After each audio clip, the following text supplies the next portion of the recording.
bonjour à tous, salam alaikum.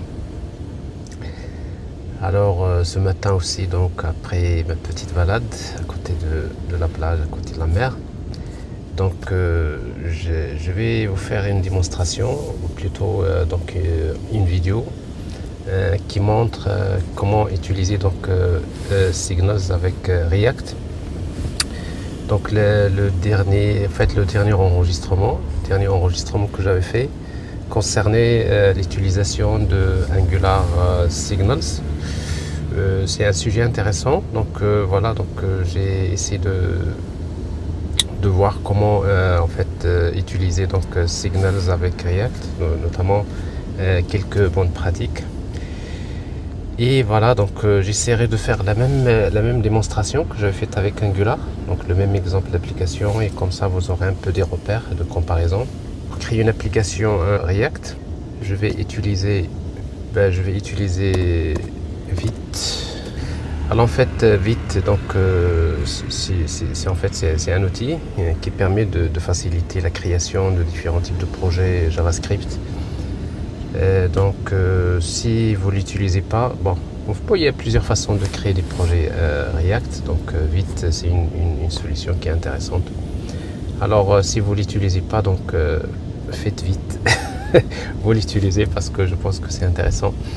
Donc ça vous permet de créer des projets avec des templates sur différents frameworks comme Vanilla, Vue.js, React, JS. Vous avez Preact. Preact, c'est un petit framework. C'est un framework en termes de taille qui est beaucoup plus petit que React et plus optimisé que React, mais avec la même syntaxe de React. Il se trouve que Preact, c'est intéressant parce que Preact il a intégré sa librairie Signals. On va voir qu'avec avec React, en fait React n'inclut pas pour le moment, c'est-à-dire dans son noyau, sa librairie principale, c'est-à-dire une implémentation du pattern Signals. Ce qui fait que dans notre projet React, on va utiliser la librairie qui est fournie par Preact, etc. Vous avez des frameworks solides, quick. Tout ça, c'est des frameworks JavaScript. Que vous pouvez gérer avec Vite. En tout cas, pour ceux qui ne travaillent pas, pour travailler avec Vite, il suffit de créer un projet. Voilà, de créer un projet de cette façon là, et après il va vous poser des questions pour spécifier quel template, etc. C'est ce que je vais faire.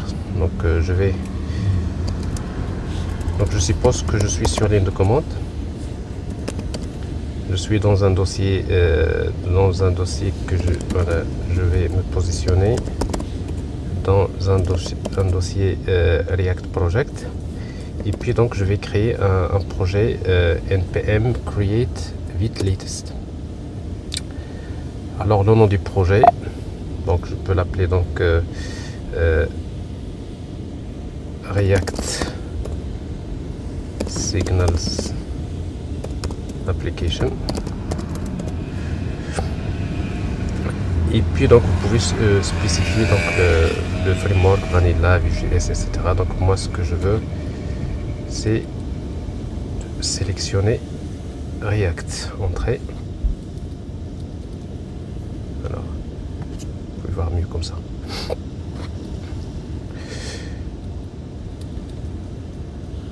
Voilà, React. Alors TypeScript de préférence. Voilà, une fois que le projet est créé, c'est rapide, on va l'ouvrir avec un IDE. Alors vous pouvez utiliser votre IDE préféré. React Projects.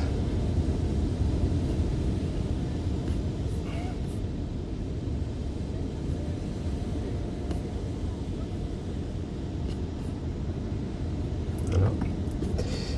Alors ça c'est le projet, vous pouvez utiliser votre IDE préféré.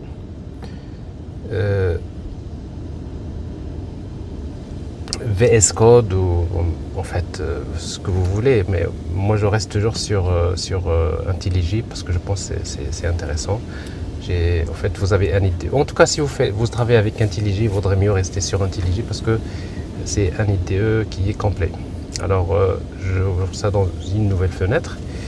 Mais sinon, vous pouvez l'ouvrir avec VS Code et vous pouvez travailler. Donc, si vous faites que du front-end, donc vous travaillez ici de travailler avec VS Code. Donc, la première des choses, c'est installer les dépendances. Alors, pour cela, il faut utiliser npm install court. Parce que là, en fait, c'est ce qui se fait par défaut. Donc, il crée le projet. Mais après, donc, vous voyez, donc dans package.json, donc vous trouverez donc les dépendances. Vous avez React, la version 18. Voilà, donc en tout cas les dépendances de base qui sont installées. Et puis donc pour tester votre application, une fois que les dépendances sont installées, vous tapez vite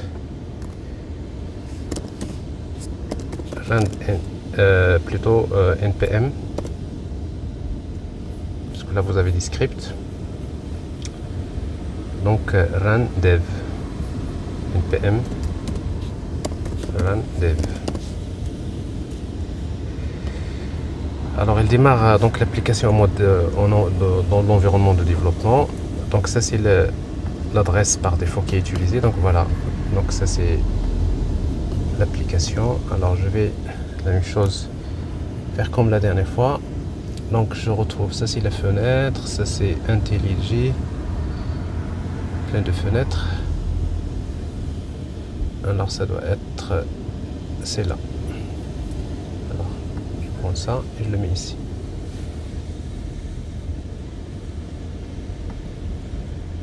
C'est ça. Donc voilà, donc ça c'est la page par défaut donc de notre application React. Et donc on va continuer à travailler avec un exemple d'application. Alors pour cela, dans le dossier source, je vais créer un dossier component dans lequel je vais créer des composants. Alors je vais créer un premier composant product comme la dernière fois. Alors ici donc je vais créer un fichier file product.tsx TypeScript. Alors export default function. Le nom de la fonction c'est product. Et après ici on va retourner notre component. Donc, ça c'est React. Alors ici je vais créer un div. Ici products. Voilà. Alors ça c'est le component product. Alors ici donc le root component c'est app.tsx, c'est celui-là, c'est ce qui s'affiche là. Alors ici donc je vais effacer tout ça. Bon, par défaut vous avez une page avec un compteur, vous pouvez voir ici donc c'est un compteur ici qui est créé par défaut. Et si vous voulez donc dans mon cas ici je peux supprimer tout ça. Et je reprends mon export default function app. Ça c'est notre component app.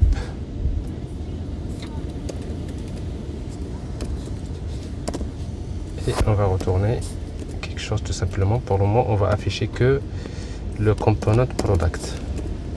Voilà. Ça permet, vous voyez donc ici d'afficher ça. Alors par défaut donc il y a des styles CSS qui sont impliqués là avec un fichier CSS que vous voyez là. Donc je vais supprimer tout ça. Et comme ça j'aurai quelque chose de plus simple. Et je vais installer comme la dernière fois donc Bootstrap. Donc npm install Bootstrap.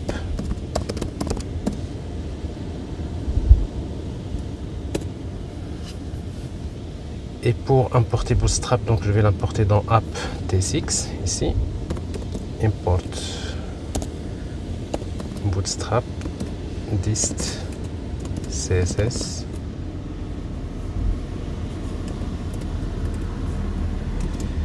Alors bootstrap.min.css. Ça c'est Bootstrap qui est appliqué, pas de problème.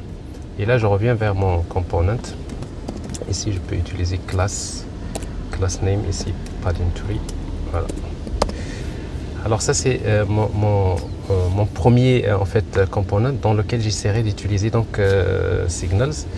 Alors pour cela donc je reprends le même exemple de la dernière fois. Donc supposons je vais créer un component qui permet d'afficher donc le prix, la quantité et le total, sachant que le total c'est un champ qui est calculé. Donc ici donc je vais utiliser, alors dans c'est-à-dire de manière classique vous utilisez donc pour tout ce qui est la gestion du state, donc vous utilisez donc use state. Alors il dit que donc vous pouvez créer donc des variables en utilisant use state. Alors ici donc je vais pas travailler avec use state, donc je vais travailler avec justement signals. Donc comment faire? Alors pour travailler avec signals, donc j'aurai besoin de quoi? J'aurai besoin d'installer signals, c'est une dépendance. Alors pour cela on va utiliser npm install. Alors si vous voulez vous pouvez regarder les versions, ça c'est très important parce que il faut utiliser la bonne version. Alors ici donc c'est React, plutôt Preact signals.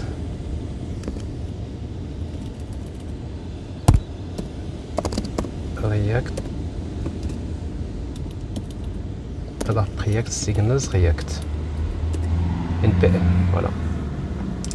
Ça c'est la librairie.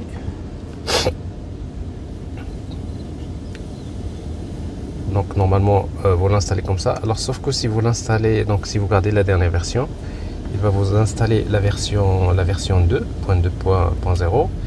Mais j'ai remarqué la version 2.2 en fait il y a des problèmes avec React. Donc j'ai regardé un peu c'est quoi l'origine de ces anomalies. Il y a des anomalies. Alors c'est pour cela donc je vous recommande de ne pas utiliser la version 2, vous gardez la version 1.3,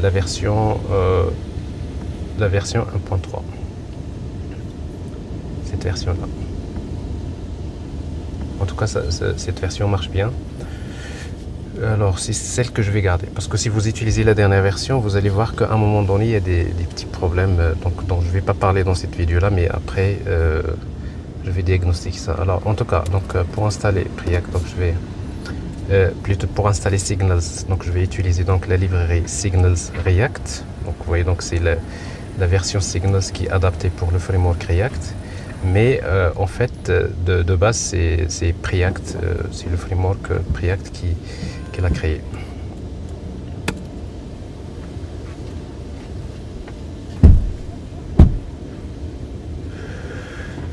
Donc voilà, alors une fois qu'elle est installée, donc qu'est-ce qu'on va faire? Et bien tout simplement nous allons utiliser donc des variables.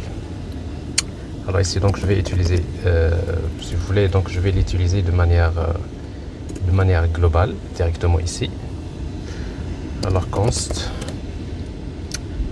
donc j'ai ici price de type plutôt price égale directement signal. Donc vous voyez donc signal, donc il faut l'importer à partir de cette librairie. Alors signal de type number, et après la valeur par exemple ici j'ai 12 000, ça c'est la valeur de cette variable. Je crée également une autre variable const quantity égale signals, par exemple j'ai la quantité égale à 100, toujours c'est number, et puis donc j'ai en fait une valeur de total qui est calculé en fait c'est le prix fois la quantité. Alors donc ici donc signals, je rappelle en fait signals c'est une variable dont une fois que son état change il va notifier, il va informer toutes les autres objets ou bien les autres variables qui dépendent de cette variable. Alors ici si vous voulez donc faire un subscribe vers un signal, si vous voulez créer une variable calculée en fonction de d'autres variables, et bien, tout simplement je vais ici l'appeler total et on utilise computed. Donc voyez donc computer c'est un signal de type read. On lit généralement qui permet donc de faire que des calculs. Alors je sais que la valeur c'est un number. Ici donc il reçoit une fonction. Et la fonction dans notre cas ici, c'est directement c'est le prix, c'est price.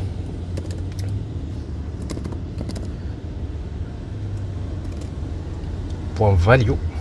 Alors si donc c'est un signal, donc pour accéder à la valeur, donc vous utilisez point value multiplié par directement ici quantité point value. Alors ça c'est le principe. Alors ici donc vous voyez donc vous avez créé ici j'ai pas utilisé useState, j'ai créé ici donc trois variables en utilisant donc signal et computed. Alors maintenant ce que je vais faire, donc je vais afficher ici. Donc je vais créer comme la dernière fois un élément UL dans lequel je vais utiliser class name list group. Alors list group, list item, class list group item. Ici donc ça c'est price de points. J'affiche la valeur ici price directement. Alors price.value, oui. Et je fais la même chose pour les autres. Alors ici donc quantity.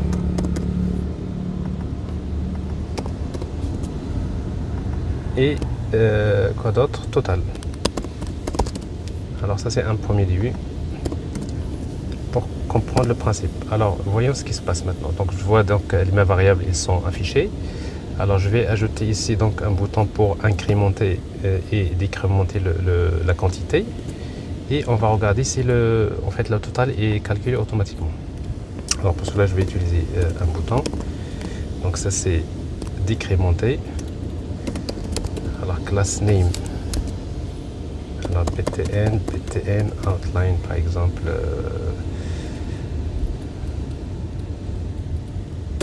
Primary. Et puis donc je vais utiliser voilà clic. On clique. Alors on clique donc je veux en fait faire incrémenter cette variable. Bah, si vous voulez incrémenter la variable d'un signal, bah, c'est très simple. Donc il suffit donc de voilà, donc on clique, c'est une fonction et j'utilise directement quantity point value plus. Vous voyez donc c'est plus simple. C'est-à-dire j'accède directement à la variable, donc je peux la manipuler, je peux manipuler sa valeur. Donc ça c'est un peu plus simple que l'utilisation de useState. Alors ici j'incrémente. Alors je vais un peu arranger ça. Et je vais créer un deuxième bouton. Ça c'est pour... Ça c'est incrémenter, c'est plus. Et ça c'est décrémenter, c'est... Voilà. Alors ici donc j'ai donc ici le bouton. Vous voyez donc vous remarquez que quand j'incrémente la valeur elle est incrémentée, mais en même temps le total est recalculé parce que ici donc vous avez une variable qui dépend directement des autres variables. Et donc ici c'est ce qu'on appelle la fine-grained reactivity, c'est-à-dire c'est que vous créez une application réactive dans un niveau de grain qui est très fin, c'est-à-dire en termes de variables. Dès qu'il y a une variable qui change, bah, toutes les autres variables dépendantes vont changer automatiquement. Donc je n'ai plus besoin de gérer cette logique-là au niveau de mon application. Ça c'est intéressant déjà pour voir un peu l'intérêt de ici Signals. Alors ça c'est le premier début. Donc ici donc je vais utiliser ici padding 1, margin 1 et la même chose ici.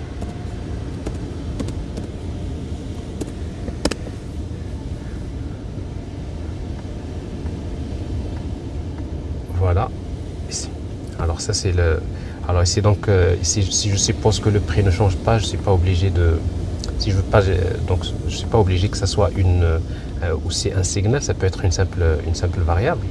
Mais pas de problème ici, si c'est une constante par exemple. Ici je peux utiliser price directement et là je vais pas utiliser value parce que c'est une simple variable. Et là ça marche également.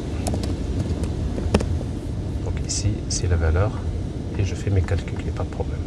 Alors vous voyez donc ici, dès que la quantité change, automatiquement total va changer. Alors ici, je n'ai pas utilisé useState comme vous l'avez constaté, et donc ça paraît un peu plus simple. Alors maintenant, si vous utilisez ces variables de manière globale dans le component, alors vous utilisez signal. Et si vous utilisez c'est-à-dire si vous voulez les utiliser en fait à l'intérieur ici de la fonction, alors là vous allez remarquer que ça marche pas. Alors dans ce cas-là, au lieu d'utiliser signal, il faut utiliser un hook qui s'appelle use signal. Alors la même chose ici. Alors ici use signal. Et là ça marche. Donc ici vous voyez donc mais computed bien sûr, donc c'est un champ calculé, ça marche toujours. Alors voilà, alors ici donc ça c'est l'utilisation de base donc de signals. Alors je reviens ici et là j'utilise signal. Alors principalement on va l'utiliser de manière globale parce qu'après on va voir que signals il est fait pour gérer le state de l'application.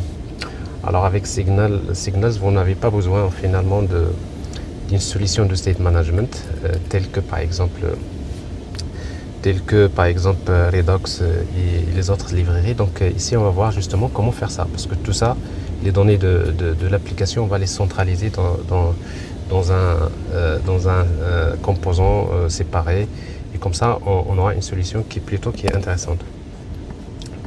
Voilà la première des choses. Alors maintenant je vais passer à comment gérer une liste d'objets. Donc c'est ce que je vais faire comme la dernière fois. Donc je vais créer un component que je vais appeler products. Donc je suppose que je vais gérer une liste de produits. Alors product.tsx, voilà, même chose, export default function products.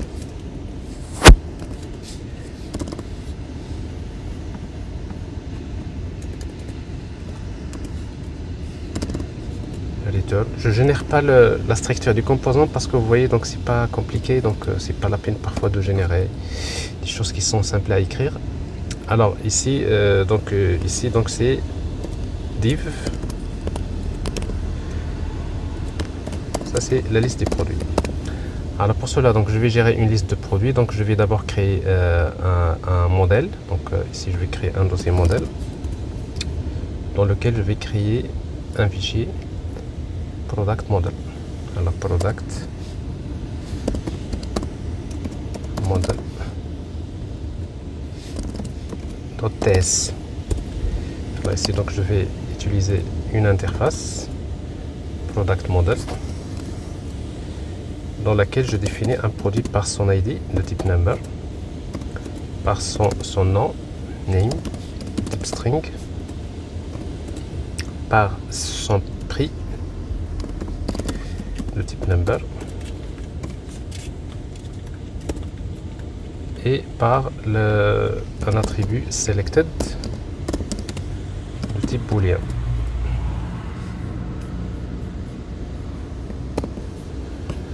Alors ça c'est le modèle. Donc dans mon composant ici je vais gérer donc en fait une liste de produits. Alors pour le moment donc je vais les mettre dans ce composant, et après on va voir comment on va les séparer. On va séparer le state des composants. Ça c'est d'ailleurs l'objectif. C'est-à-dire on va chercher à peu près une structure similaire à celle que nous avons vue avec Angular dans les dernières vidéos. Ça peut être intéressant. Alors voilà, donc je vais utiliser donc une variable que je vais appeler const products. Alors const products égale à quoi? Égale signal. Je sais qu'il contient une liste de product model. C'est un tableau.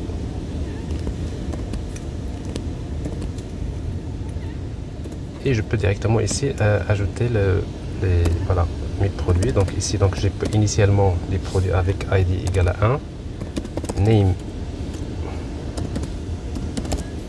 computer, price une valeur quelconque et selected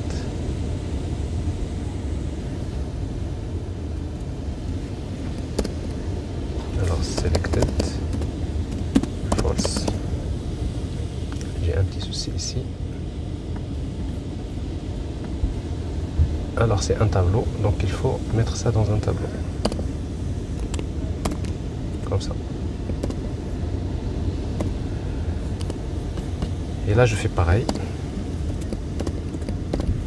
Voilà ici donc ID 2, 3. Alors ça c'est printer. Ça c'est smartphone. Bah, je reprends le même exemple.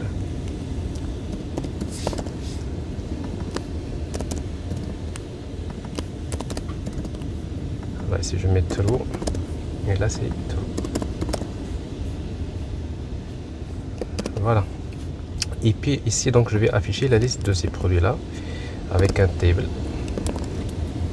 Alors classe table. Là je vais mettre un head, tr, th. Alors les th que je vais utiliser ici, donc il y a le id.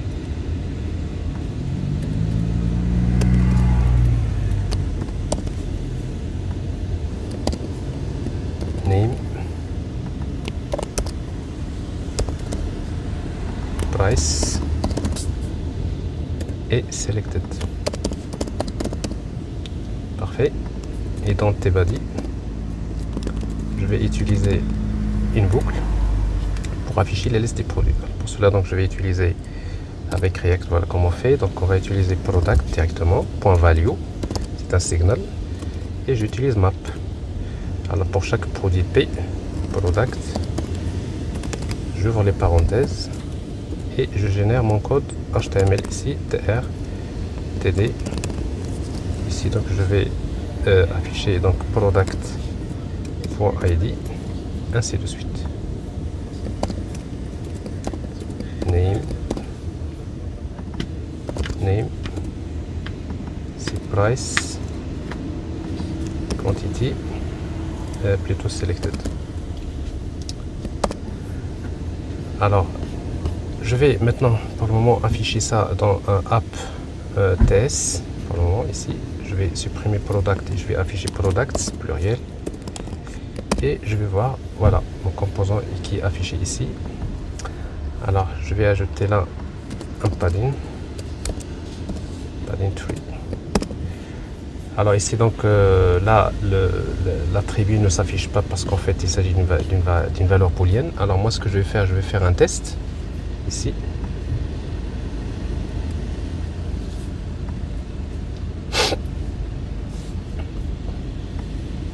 Dans ce TD là.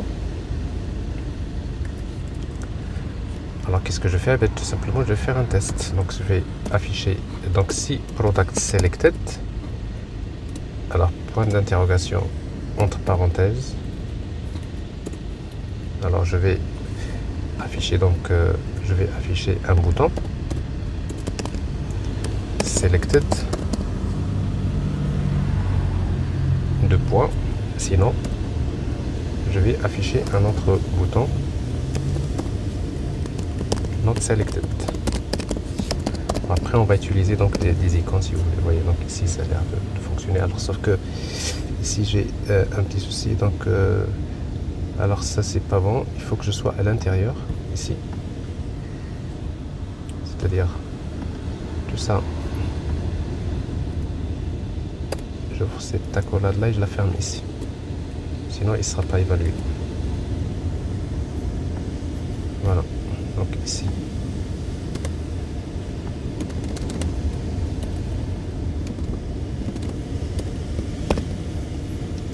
selected, not selected.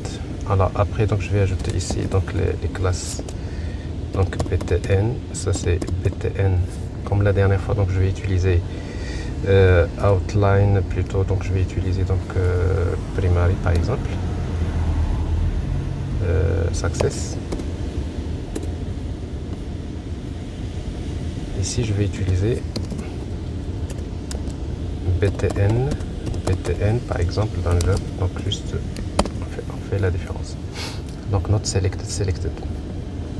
Et puis donc ici je veux, une fois que je clique sur le bouton, je vais changer l'état du produit de selected vers not selected. Alors qu'est-ce que je vais faire? Ben, tout simplement je vais utiliser ici clic. On clique. En clic, je vais appeler une fonction que je vais appeler select. Select. Et je vais, cette fonction select là, donc je vais lui transmettre tout simplement le produit. Alors je fais la même chose ici.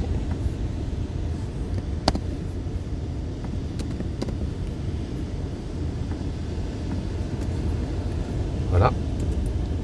On rappelle les choses. Et puis donc je vais créer cette fonction select dans mon composant ici. Alors ici donc je peux utiliser donc function select directement, pas de function parce que ça dit TypeScript select. Alors product du type product function. Voilà, parce que là je suis dans un component React, donc je dois utiliser function ici. Alors ici donc c'est-à-dire je suis dans TSX donc c'est pour cela.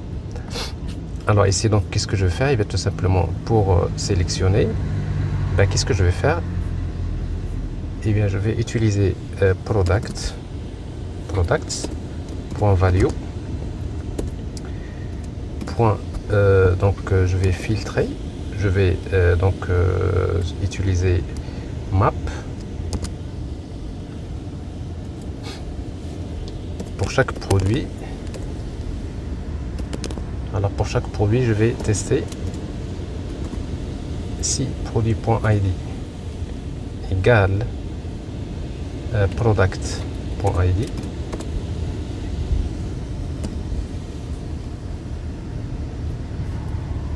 Donc la condition c'est ça, si cette condition est vérifiée. Point d'interrogation. Alors point d'interrogation, qu'est-ce que je vais faire? Eh bien je vais donc retourner, voilà un objet. Je vais retourner l'objet product P, donc ou tout simplement product, c'est la même chose ici. Et je vais changer le flag, c'est-à-dire je vais retourner tous les attributs de product et après je vais changer selected. Je vais le remplacer par product.selected, mais j'utilise ici not, c'est-à-dire je vais faire la négation. Sinon, deux points. Alors ici point d'interrogation, là deux points, P. Voilà, donc c'est le même traitement que j'ai fait la dernière fois. Donc ici, si je fais ça, vous allez remarquer que si je suis pas suffisant, là ça tient pas. C'est-à-dire si je suis en train de changer dans le signal, mais pour qu'il puisse notifier, c'est-à-dire pour qu'il puisse notifier donc c'est-à-dire pour qu'il puisse recharger le component, ben, il faudrait indiquer comme quoi products.values a changé. Et pour cela, il faut utiliser product.values égale la nouvelle valeur. Et c'est quoi la nouvelle valeur? C'est tout simplement une copie de product.value. Et là, ça va marcher. Ici.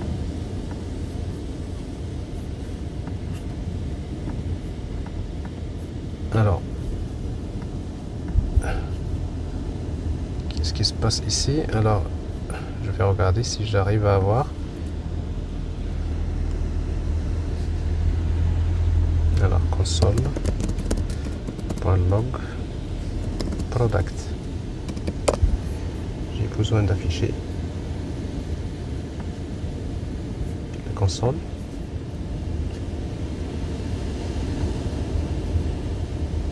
Et là.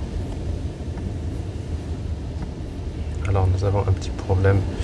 Bon, ça c'est un problème classique de React parce qu'en fait si vous faites une boucle et chaque TR doit avoir un attribut key. Alors ici donc c'est product.id, comme ça chaque TR a un key. Ça, c'est pas ça le problème. Alors, voyez, donc quand je clique, j'ai bien ça. J'ai le... Voilà, j'ai bien l'objet qui est là. Ici, donc, il y a quelque chose qui cloche. Alors, product.value map pour chaque produit P. Alors, c'est vrai, oui. Parce qu'en fait, ici, parce que map, il retourne une liste. Donc, ici, donc, je peux utiliser const prods. Là, je vais prendre directement prods ici. Parce que map, en fait, qu'est-ce qu'il fait? Il change, il retourne le prods. Comme ça. Oui, c'est ça. Parce que map, en fait, qu'est-ce qu'il fait? Il va chercher, mais il va retourner une nouvelle liste. Vous voyez, donc ça, c'est la nouvelle liste. Et après, je vais accéder directement à values et je vais le modifier. Donc, je change l'état de, si vous voulez, du signal. Et là, ça marchait, pas de problème. Alors, vous voyez ici, donc là, pas de souci. Jusque là, ça marche. Alors, je n'ai plus besoin d'afficher ça. Alors ça, c'est a priori, c'est la première, en fait, la première des choses. Alors maintenant, je vais continuer à créer un dashboard pour calculer, pour faire calcul par exemple le total des produits sélectionnés, etc. Je peux toujours faire la même chose dans le même composant ici. Alors pour cela, donc il suffit de créer des variables, par exemple const par exemple. Alors, const, par exemple, selected. Alors, selected products. Alors, selected products égale computed. Vous voyez, donc c'est un champ calculé. Il est calculé à partir de quoi? À partir de products.value, .filter. Alors, si P, je cherche P .selected, donc c'est-à-dire je vais chercher tous les produits sélectionnés. Donc P plutôt P.selected égale à true, voilà, et je fais lent tout simplement. Bon, ça c'est calculer le nombre de produits sélectionnés.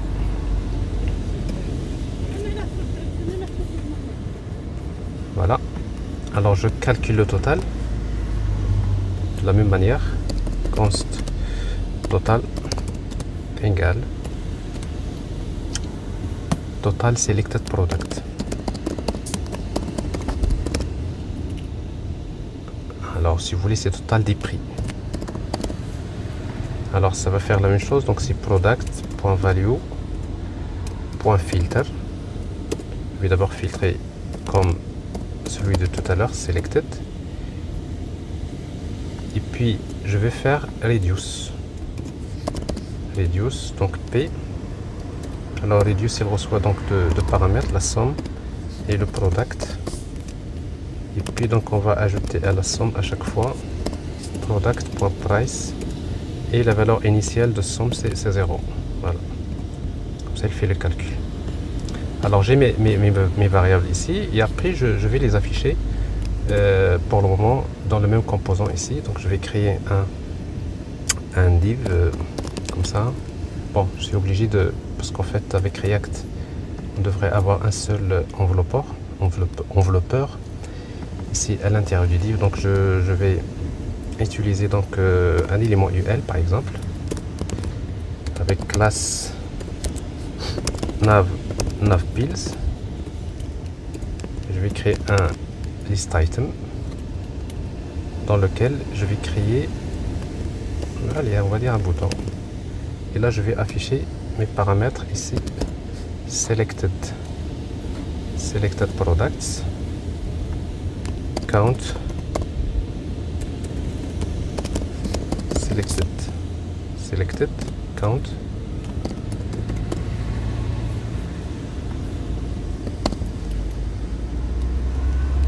un autre list item dans lequel je vais afficher total,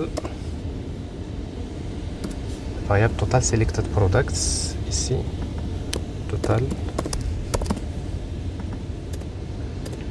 Donc, et puis donc je vais utiliser ici les classes CSS, btn, btn par exemple, outline, info, je fais padding, margin,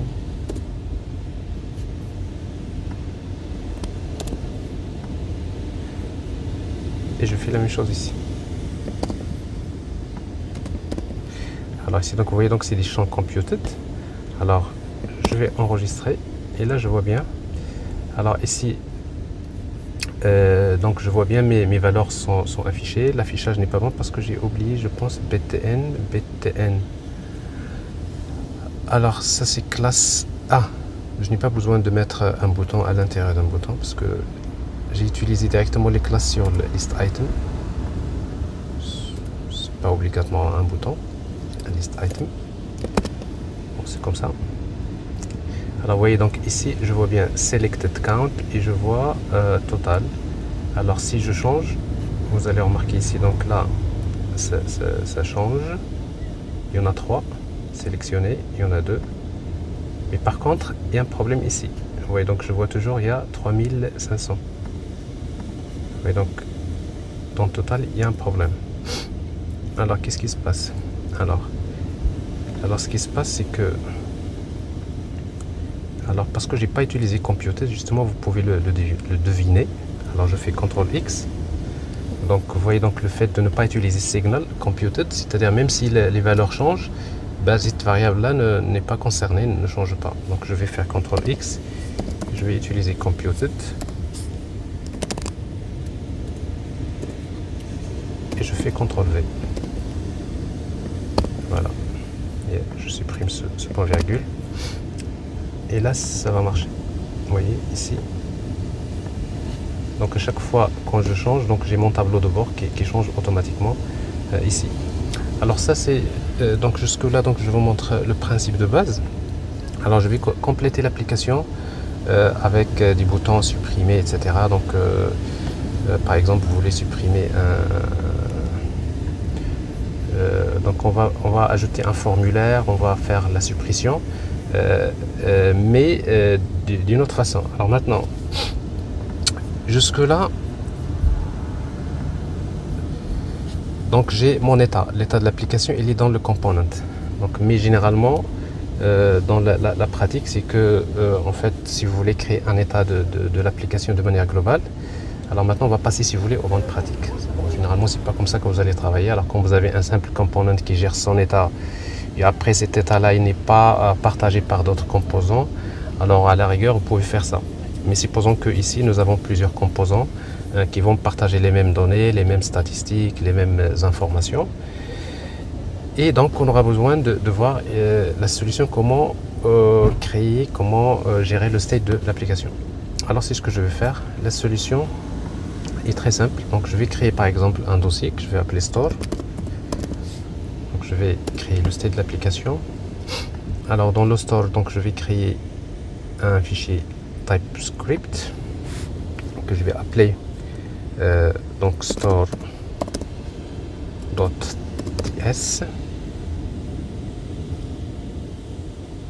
Ok, store.ts par exemple.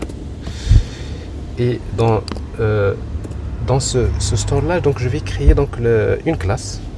Donc je vais créer export class. J'ai la classe que je vais appeler store,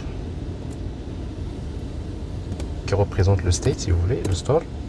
Alors maintenant, mon store, qu'est-ce qu'il contient? Il va gérer une liste de products qui est sous forme de signal. Alors ici, donc je vais prendre cette liste-là, ici. Maintenant, je fais CTRL X. Donc vous voyez, donc cette liste-là, je vais la déplacer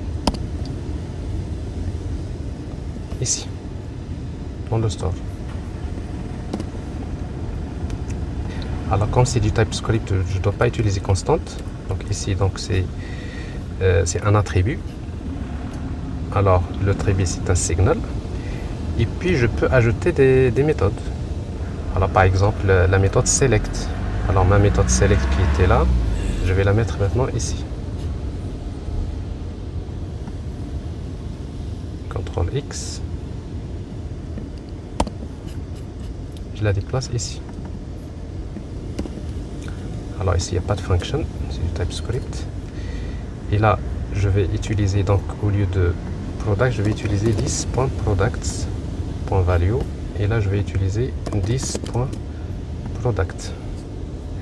Vous voyez donc j'ai déplacé ma fonction ici. Voilà. Pour le moment il y a une seule opération. Et puis ici donc je vais exporter une variable const, par exemple state. Je vais l'appeler state égale new store. Moi je l'appelle comme ça store. Store égale new store. Donc vous voyez donc si vous voulez mon service, si vous voulez, si vous cherchez l'équivalent de Angular, c'est à peu près ça, c'est notre service. Donc une fois qu'il est voilà instancié, donc il est exporté sous forme d'une variable constante, enfin c'est une variable ici. Et puis donc pour pouvoir l'utiliser dans les components, donc j'ai besoin de créer un hook. Et donc ici je vais créer, bon je peux le séparer les hooks dans un autre fichier que je vais appeler par exemple use store.ts.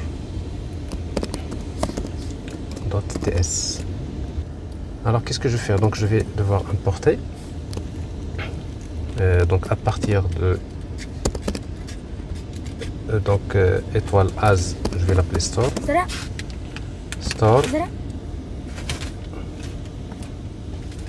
Donc as store from, directement ici, store.ts. Et puis donc je vais exporter une fonction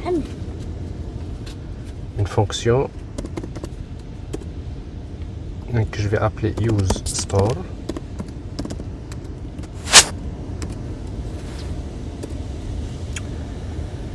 Alors use store dans lequel je vais retourner tout simplement store. Voilà. Donc c'est-à-dire ici en quelque sorte à chaque fois dans mes composants, à chaque fois je veux accéder à mon state, il suffit d'appeler use store et je récupère le store. Et c'est quoi le store? Ben, le store c'est tout simplement c'est ça. C'est une instance de la classe store qui contient donc products et qui contient un ensemble de méthodes qui permet de gérer ces produits-là. Donc ça c'est l'idée principale de la gestion du state. Et donc si je reviens à mon products, maintenant je vais changer. Alors je n'ai plus besoin, donc ici, je n'ai plus besoin d'importer ça, je n'ai plus besoin d'utiliser signals. Ici.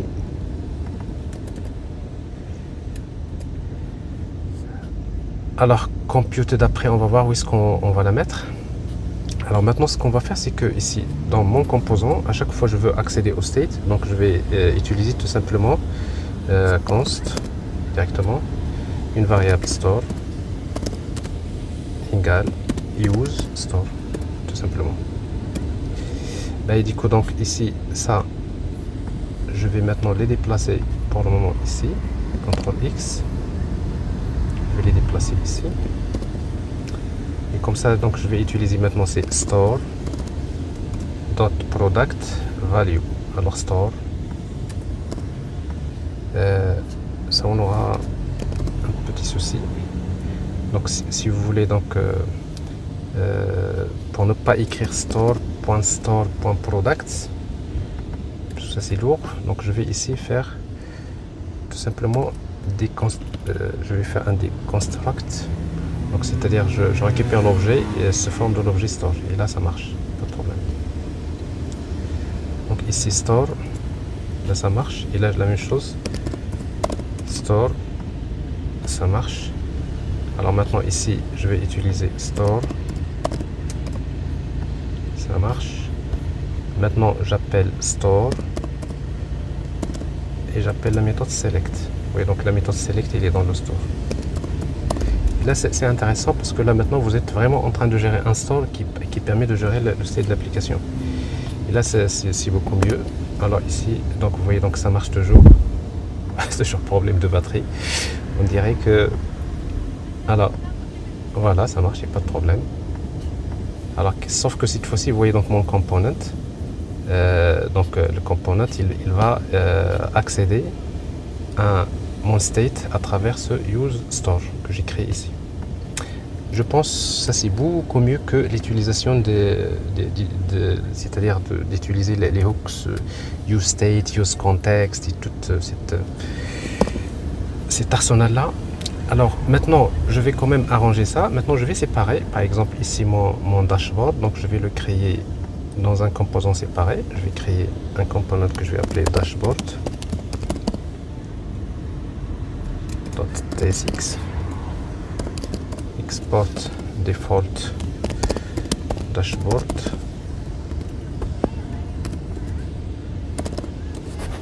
Return.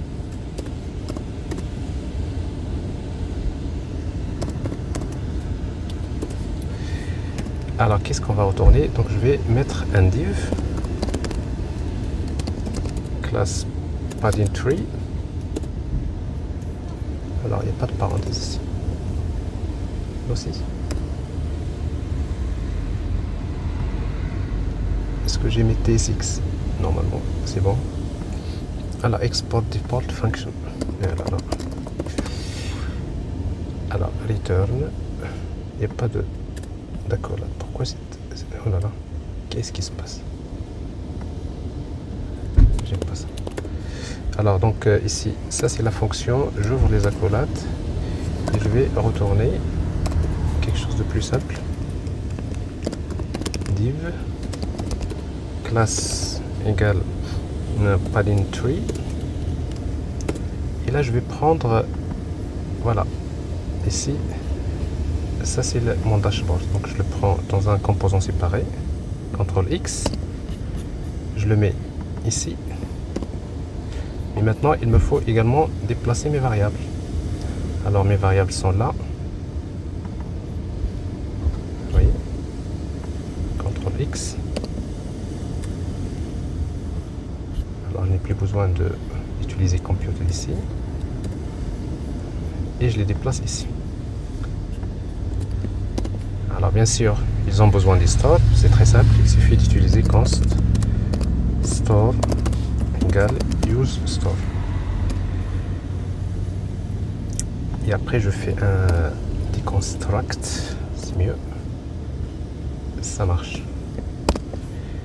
Alors vous voyez donc ici, j'ai donc le, alors ça c'est, j'ai mal écrit ça, c'est pas grave. Alors ici donc je dois afficher, donc si vous allez vers index app tsx, alors ici donc vous pouvez créer par exemple un div, vous affichez dashboard par exemple, je veux afficher dashboard et je veux afficher product. Bon. Et après on va voir comment on peut gérer ça. Vous voyez donc ici donc j'ai mon dashboard séparé de product. Alors ici donc si je change quelque chose ici, vous voyez bien, ça se répercute également. Alors, il me reste combien? 6%. Ah oui. Alors, ça c'est le. Je vais ajouter un bouton supprimer et après, pour des raisons de batterie, donc je vais laisser le reste pour la suite parce qu'on va ajouter un formulaire pour ajouter les produits. Alors c'est ce que je vais faire. Voilà. Alors, je vais vers product. Alors je vais ajouter une fonction ici delete, donc c'est un bouton.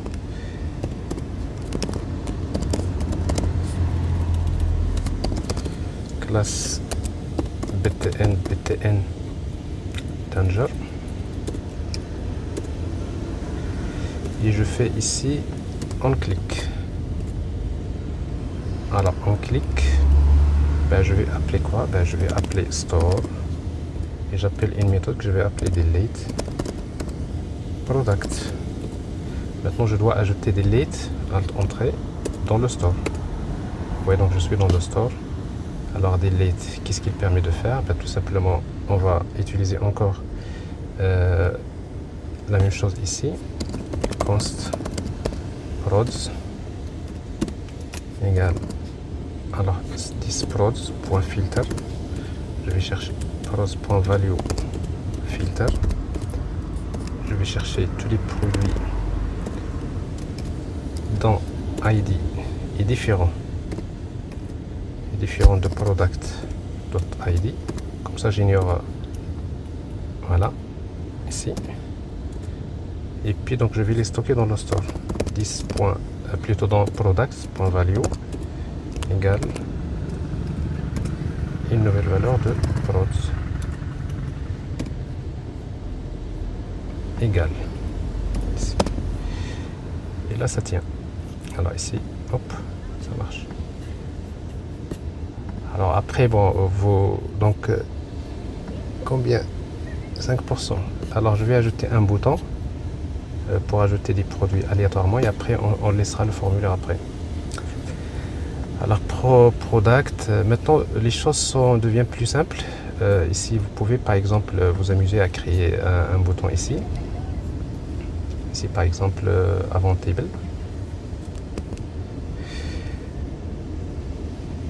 Alors bouton,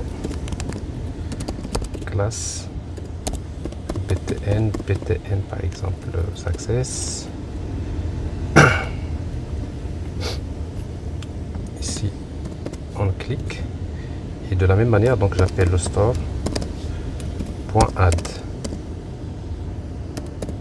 Je vais ajouter. Alors je vais faire ça. Donc je vais ajouter un produit. Donc je vais ajouter un produit avec un ID quelconque. Je vais utiliser mat.random. Je vais utiliser new date. Un identifiant, time, get time.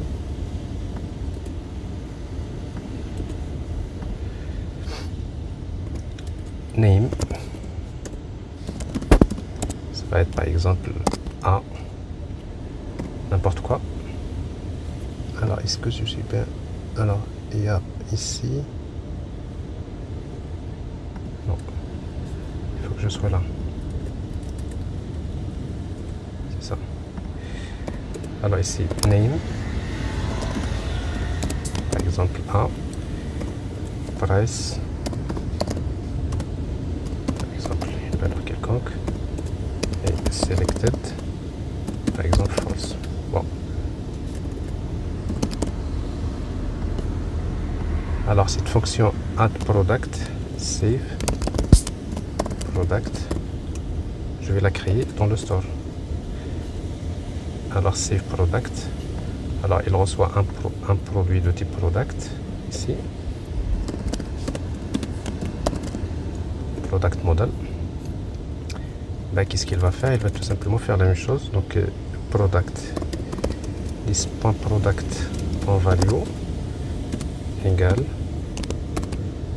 une copie this.product.value virgule, je vais ajouter le produit. Alors ça c'est le product ici. Alors ici j'ai un petit souci, alors save.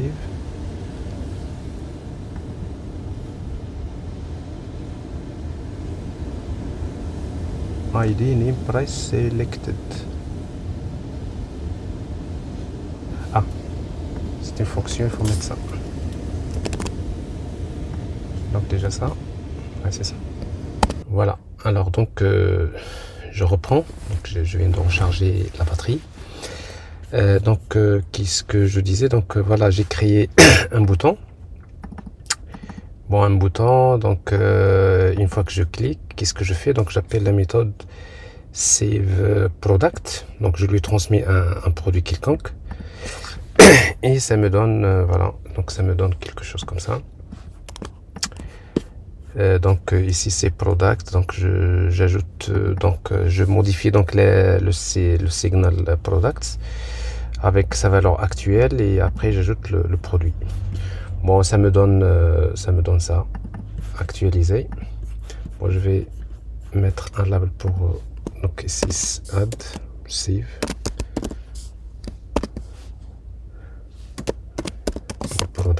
exemple. Voilà, donc ce qui fait que quand je clique, vous voyez, donc il y a un produit qui s'ajoute. Bon, avec les valeurs que j'ai faites, vous voyez. Bon, ici, il y a un petit souci. Oui, c'est ça. Donc pour le moment, parce que là, je calcule que c'est les produits sélectionnés. Alors si je fais ça, donc vous voyez, donc ça change, pas de problème. Je supprime. Alors là, ça c'est bon. Alors si vous voulez ce que je vais faire peut-être avant de créer ce formulaire, donc enfin, le formulaire c'est pas l'objectif, mais je vais quand même le créer. Mais supposons que je voudrais persister par exemple les données du state en local storage. Donc je veux à chaque fois que mon état change, donc je mets à jour le local storage. Eh bien, c'est très simple. Donc avec Signal, vous disposez d'un type de signal qui s'appelle effect. Alors, je vais l'utiliser dans le store. Et vous allez voir, c'est intéressant. Alors, qu'est-ce que je vais faire? Ben, je vais donc créer par exemple, le constructeur du store. Dans le constructeur du store, donc je vais créer donc effect. Donc vous voyez, donc effect c'est toujours effect de signal React. Alors c'est une fonction. Donc c'est pour jouer, si vous voulez, les effets de bord. C'est-à-dire que en fait, c'est quoi la différence entre un signal de type computed et effect? Ben, la différence c'est quoi? C'est que computed, ben, il retourne un résultat. Donc on calcule et on retourne un résultat. Dès que le signal change, on fait un calcul et on stocke le résultat dans une variable. Ben, c'est ce que nous avons fait ici, computed. Alors que dans le cas de effect c'est presque la même chose, sauf que il n'y a rien à retourner. Donc c'est-à-dire par exemple dans notre cas ici, on veut faire quelque chose. C'est-à-dire dès que l'état change, je veux faire quelque chose. Et ce quelque chose, ça peut être par exemple communiquer avec le backend, envoyer des notifications, sauvegarder l'état de l'application en local storage, etc. Alors pour cela, qu'est-ce que je vais faire? Donc je vais si vous voulez, donc ce que je vais faire, c'est que à chaque fois, par exemple, je vais afficher, et comme ça on va tester d'abord. Je vais afficher par exemple ici count de points, et je peux afficher 10 .product.value.length par exemple. Bon, c'est juste un exemple. Console.log. Alors je réaffiche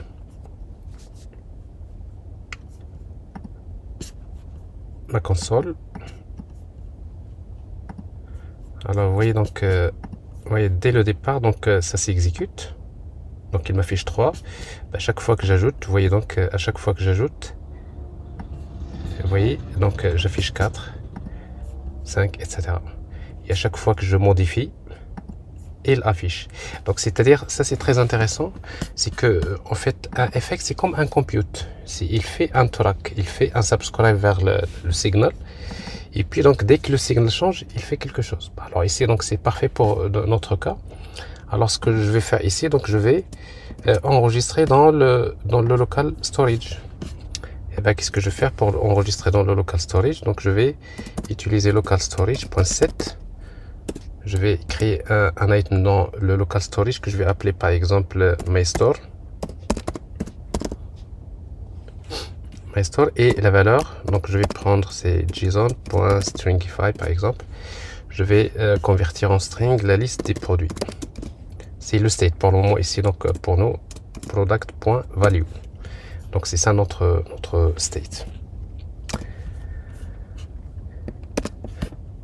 Alors donc ici vous voyez donc c'est assez simple comme ça. Et ben qu'est-ce que je vais faire? Regardez.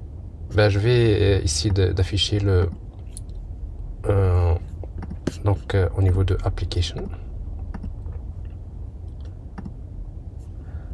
local storage. Et on regarde un peu notre MyStore. Voilà. Vous voyez donc MyStore, il est là.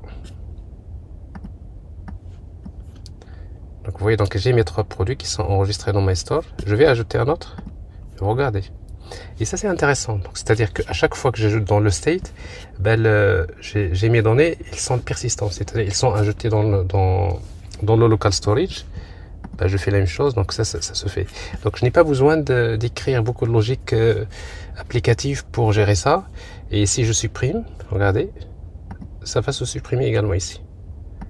Donc ce qui fait que je suis en train de synchroniser le state par exemple avec par exemple les effets de bord. Et pour moi les effets de bord ça peut être par exemple envoyer vers le backend, faire appel à des notifications, stocker en local storage, etc. Donc c'est ça le rôle de effect. Alors ça c'est le rôle de effect, donc ça c'est fait. Alors maintenant donc ce que je vais faire c'est que dès le départ, c'est-à-dire ici au lieu d'initialiser, parce qu'à chaque fois que je redémarre mon application, elle démarre toujours avec, vous voyez, même si dans mon local storage il y a par exemple ici 5 produits, ben, si je fais ici actualiser, ben, je démarre toujours avec les 3. Donc ici je perds un peu en quelque sorte les données c'est-à-dire dans mon local storage. À chaque fois que je démarre l'application. Donc ce qui fait que je vais faire ici, donc je vais prendre ça et je vais créer une fonction que je vais appeler load state.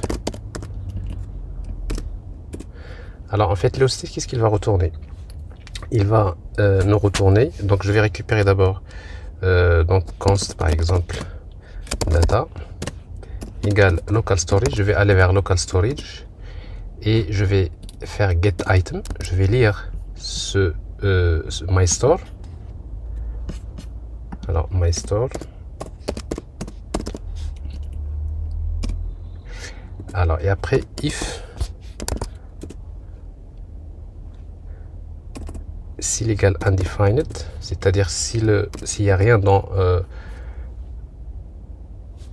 s'il n'y a rien, donc je vais retourner tout simplement un tableau vide, ou plutôt je vais retourner une liste par défaut, par exemple cette liste là.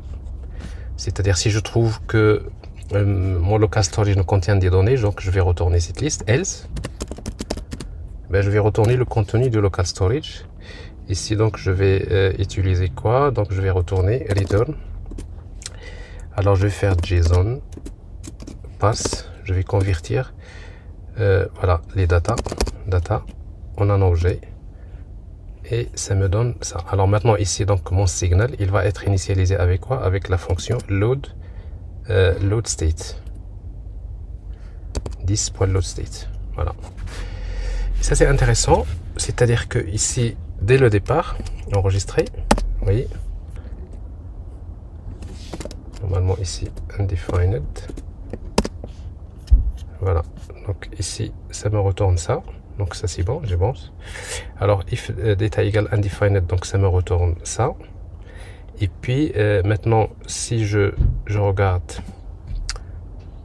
dans application, je regarde mon store, alors j'ajoute, vous voyez, donc là il n'y a pas de problème, j'ai mes données. Et puis maintenant si j'actualise, et voilà, donc le problème est réglé.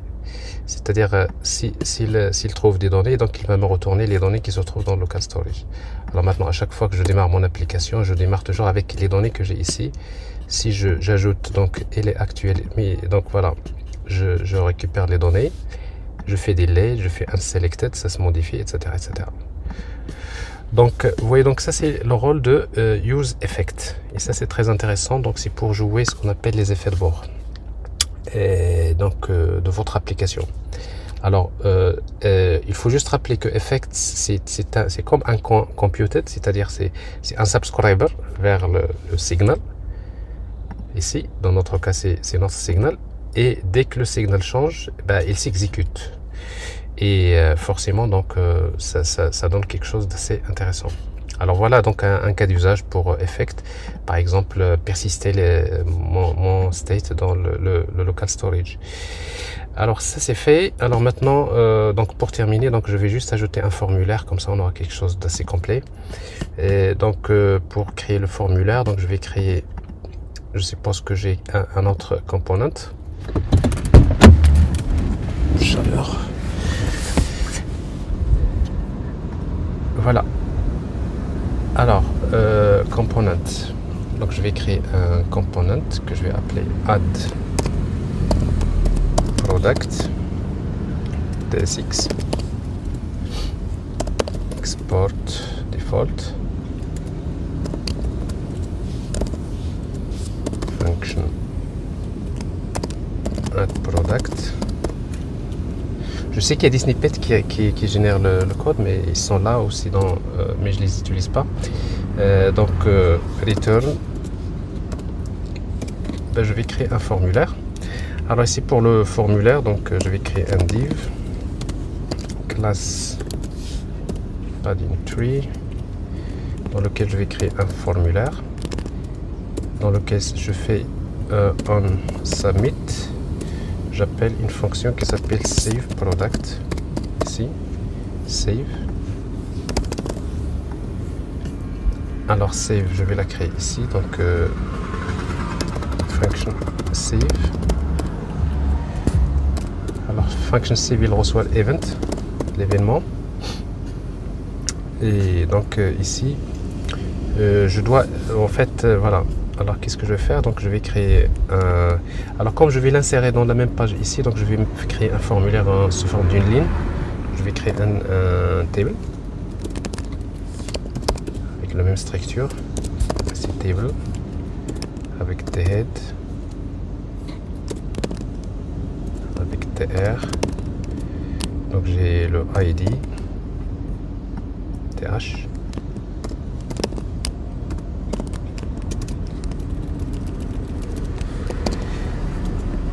J'ai name, j'ai price et j'ai selected. Voilà. Alors j'ai ça. Et puis donc j'ai dans tbody, je vais créer un tr dans lequel le premier td, donc le id je vais pas le saisir, je le mets vide. Le deuxième je vais mettre un champ de type input. Alors type égal à texte.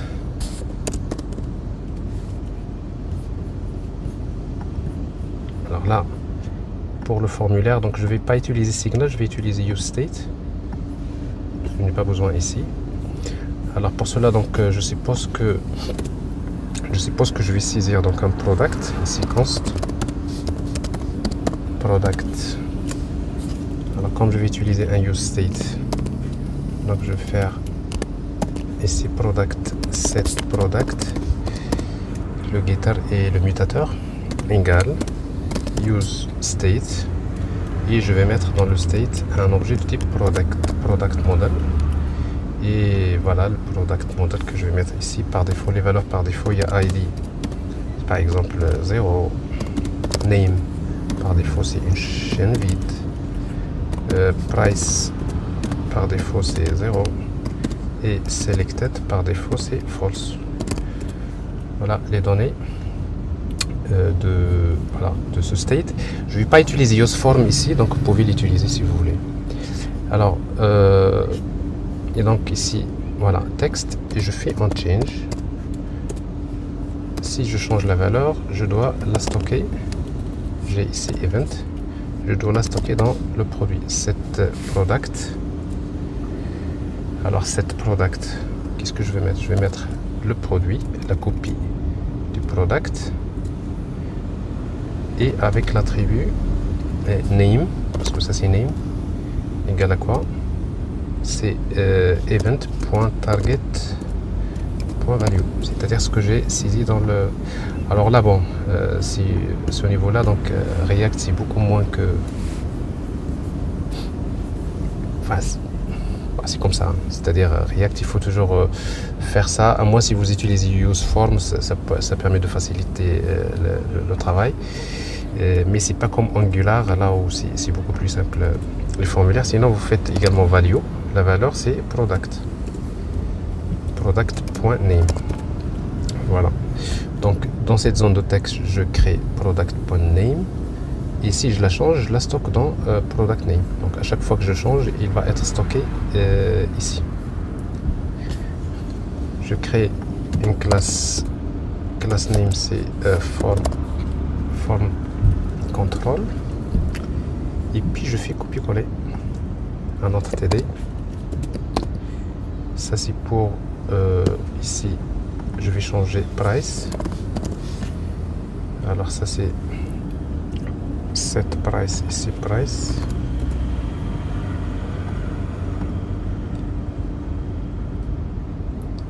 Leur type texte, alors ici.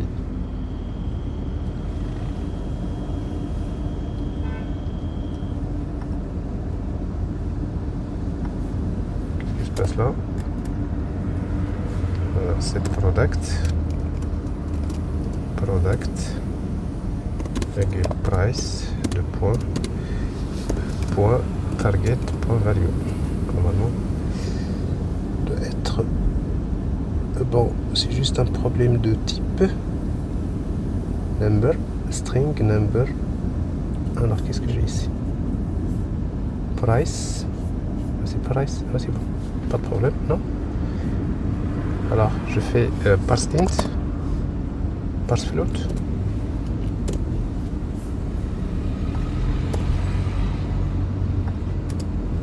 Ouais, parce qu'en fait c'est pour lui c'est texte et après il faut le convertir en float.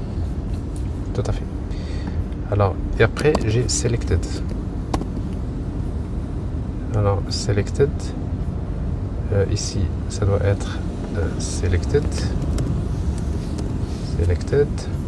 Là je vais pas utiliser parse float, je vais utiliser boolean, un objet boolean, parce que là c'est un checkbox ici. Converti en booléen. Ici j'ai selected. Oui, alors c'est pas value, c'est checked parce que c'était une zone de texte et là ça tient. Alors après donc j'ai un TD dans lequel je vais mettre un bouton. Alors ici bouton save avec la classe btn success save et je fais voilà, donc c'est un type submit directement ici.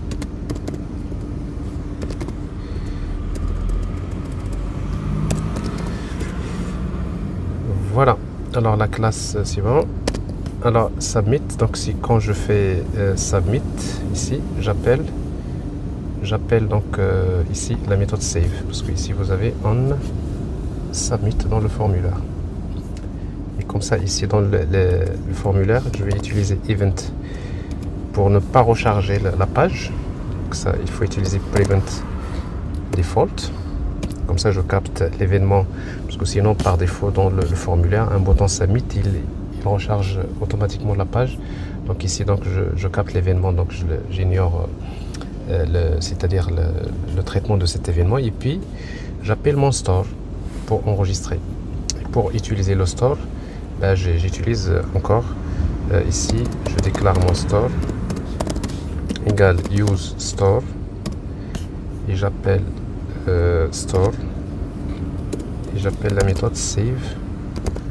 Je vais créer une méthode store.save. Save product. Alors save product de quoi? Tout simplement de product, c'est-à-dire les données que j'ai enregistrées ici. Store. Ah oui, j'ai oublié. Parce que normalement store, dans store il y a une variable store, c'est l'objet. Donc il faut faire comme tout à l'heure un deconstruct et puis donc je vais faire ici donc store.save product. Voilà, c'est pour cela que ça n'a pas tenu. Alors j'appelle directement la méthode save product que j'ai créée ici. Alors maintenant save product ici.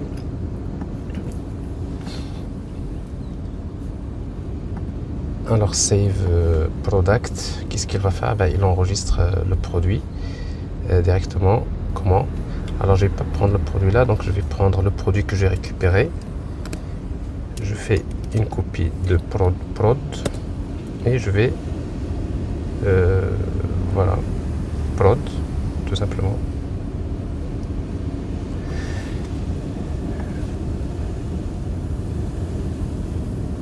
Alors ici vous l'appelez product si vous voulez. Et ce que je vais faire, c'est que je vais lui attribuer un product. Alors je vais lui attribuer un ID qui s'incrémente automatiquement. Alors pour cela, donc je peux créer un compteur. Alors ici, je peux créer une simple variable const. Alors ça c'est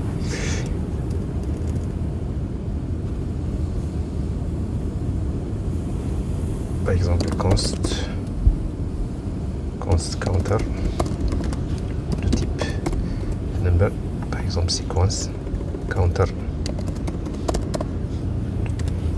je l'appelle sequence de type number. Voilà, je la déclare et je l'initialise ici. Alors ici donc alors il faut que je calcule le nombre ici, donc si vous voulez, je vais un peu arranger ça. Je vais mettre une variable let const prods égale à ça, et là je vais retourner return prods et je fais la même chose ici, const prods return prods. Ça j'ai rien fait, donc j'ai juste arrangé comme ça. Avant de retourner, je vais définir this.sequence égale prods length. Alors s'il y a 3, donc ça va être initialisé à 3. Voilà. J'aurais pu faire autrement, la même chose ici. Voilà, pourquoi j'ai fait ça? Parce que j'ai voilà, une séquence. Donc ici je vais faire une variable const prod égale, alors la copie des données que j'ai saisies avec un ID égale à quoi? Égale plus séquence, séquence. Comme ça j'ai ici, donc je vais mettre la valeur ici pour prod. Donc ça c'est issu comme si crée une séquence, un compteur automatique pour ne pas utiliser ici new time. Voilà. Ça c'est fait et on va le tester. Alors pour le tester, donc je vais mettre mon formulaire add product. Je vais l'afficher pour le moment. Je peux l'afficher ici par exemple. J'ai dashboard comme ça, c'est, et j'ai add product. Vous voyez, donc il s'affiche là. Select, c'est une zone de texte, il faut changer la classe. Donc ici c'est pas form control, c'est form check. Voilà. Et ça me donne quoi? Ben ça me donne, ça devrait me donner quelque chose d'intéressant. On va regarder. Alors ici name, price, selected, et ça marche. J'ai ici le numéro 6 parce qu'il y en a déjà 5 ici. Alors j'ajoute un autre. Alors vous voyez, donc j'ajoute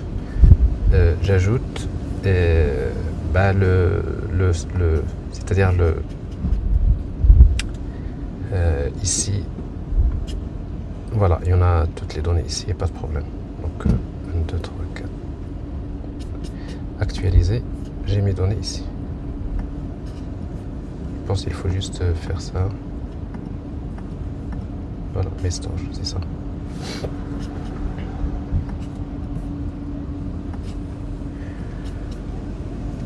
Et voilà, nous avons une application. Alors maintenant, on n'a plus besoin de ce bouton-là. Bon, je vais le supprimer. Prods. dans ce bouton ici qui permet de jeter. Je n'ai plus besoin, je le supprime et j'ai quelque chose comme ça. Bon, après bon, il faut arranger le design et tout ça. Donc voilà, et ça c'est très intéressant. Donc vous avez une application complètement réactive en utilisant Signals, ce qui nous permet donc de centraliser le state dans un composant. C'est ça notre state ici dans le store, avec toutes les opérations c'est-à-dire du store. Et nous avons créé un use state, c'est un hook qui permet donc de récupérer le store. Et donc voilà, donc tous les composants maintenant que je crée, à chaque fois que je crée un composant, bah, si je veux accéder au state, il suffit d'utiliser useStore et vous pouvez créer des signals de type computed, vous créez des signals de type effect. Je vous laisse entendre.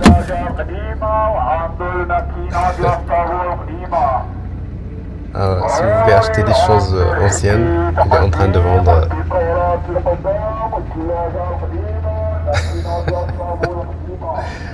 Donc nous avons donc comme je disais donc dans le store, si vous voulez jouer les effets de bord, donc vous avez use effect. Elle est là. Plutôt effect. Et donc pour gérer la persistance, tout ça dans le local storage. Donc je pense qu'on a fait le tour de l'essentiel. À présent, vous pouvez vraiment repenser vos applications. C'est vrai, et s'il n'y a pas un backend, j'aurai l'occasion de vous montrer un exemple d'application avec un backend.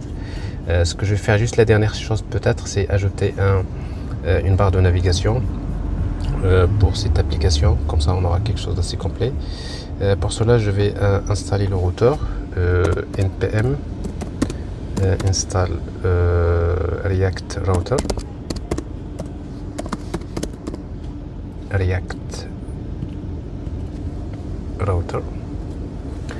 Et je vais installer React Router DOM. Alors il me faut la connexion.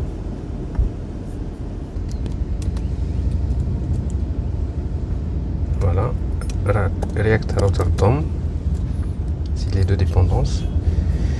Et comme ça dans le app.ts tsx, ben, je vais créer une barre de navigation. Alors dans ma barre de navigation, qu'est-ce que je vais faire? Ben, je vais créer donc je supprime tout ça. Je vais créer un navbar dans lequel je vais mettre mes boutons. Je crée les routes avec browser router, dans lequel je déclare un élément routes, les routes, et je déclare mes routes. Alors ici donc il y a une route ici dans le path, par exemple /home, et dans les elements, donc ici je vais associer par exemple le premier composant qui s'appelle product. Product. Voilà.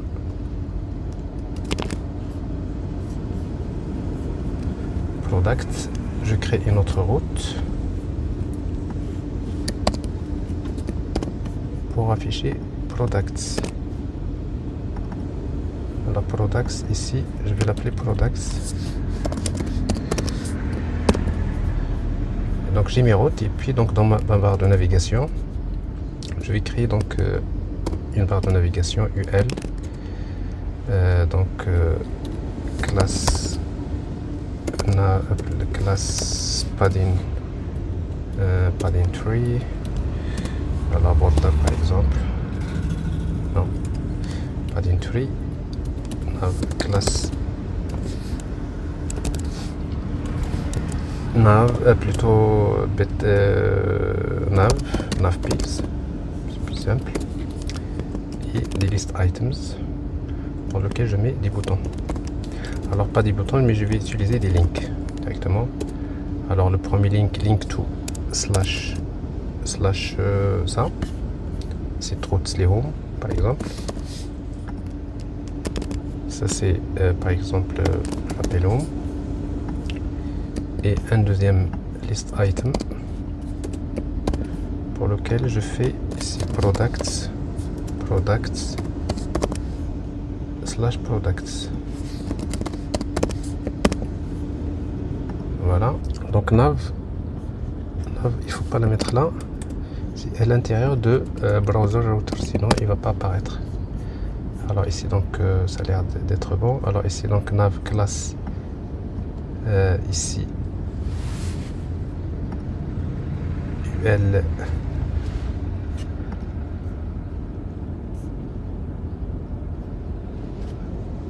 classe nav. Ben, normalement ici ça marche, mais pourquoi les boutons sont comme ça? Oui, parce qu'il faut mettre des classes. Alors classe btn, btn par exemple, btn primary outline primary par exemple, comme ça. Et puis donc avec un padding 1 et un margin 1. Ben, je fais la même chose pour ça, pour ce bouton ici. Voilà, ça va dans ça. Alors padding 2 et padding 2. Voilà, j'ai ma barre de navigation donc ici. Alors je n'ai pas le formulaire ici, donc ce qui fait que le formulaire et le dashboard. Alors où est-ce que je veux mettre le dashboard? Bon, si vous voulez, bon, le dashboard on peut mettre juste au-dessous de la barre de navigation ici. Dashboard, comme ça il est permanent, comme ça.